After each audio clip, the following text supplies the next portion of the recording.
bahtiyarlığa eriştin diye her kula nasip olmaz ekmeğini bölüştürmek.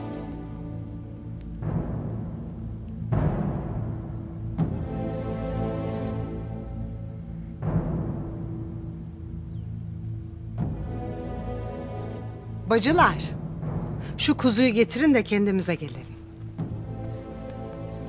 Aman Ertuğrul Bey'imizle Halime Hatun'a iyi bakalım.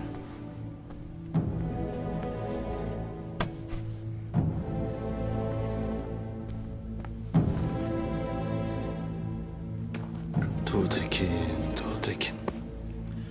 İyisin, hoşsun da Ertuğrul'la aşk atabilmen için 40 fırın ekmek yemen lazım, bilesin. Ozan, vur şu gamlı tellere de kendimize gelelim ha. Emriniz olur beyim.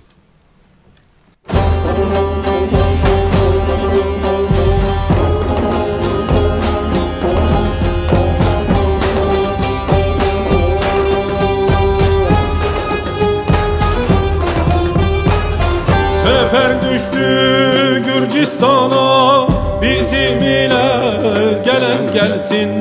Mert gelsin, mert gelmesin, kanlı çaydan geçen gelsin.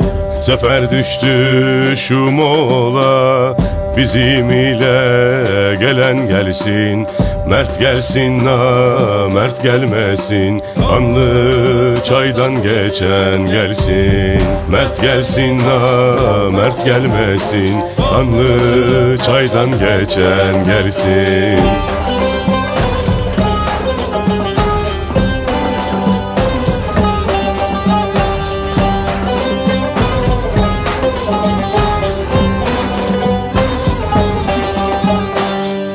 Kulak tut Mert'in sözüne, inelim meydan yüzüne. Ecel gömleğin özüne, kendi eliyle biçen gelsin. Ecel gömleğin özüne, kendi eliyle biçen gelsin.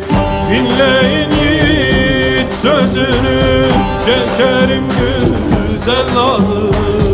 Gürcistan'ın has kızını, terkin alıp kaçan gelsin. Gürcistan'ın has kızını, terkin alıp kaçan gelsin.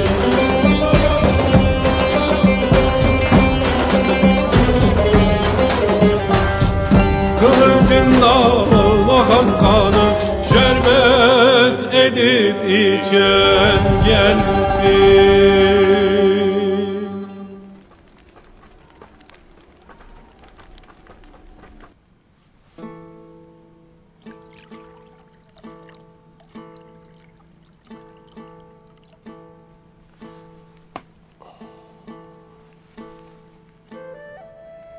Eğer Geyikli olmasaydı o zalimlerin elinden kurtulamazdım.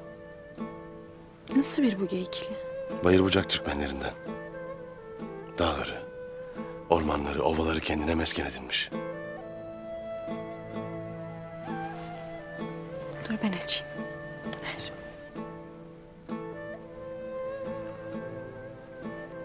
Eğer buralara geldiysem senin sayendedir Ceylan Gözlüm. Seni bir daha görebilmek için. Seni bir kez daha işitmek için. Eğer benim ruhum bedenimi terk etmediyse senin yaşadığın olan inancımdandır Ertuğrul.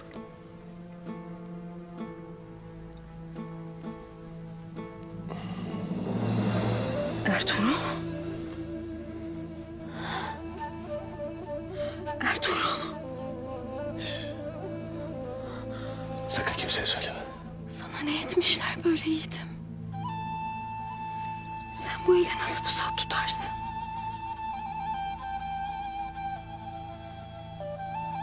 Pusat elle değil, yürek.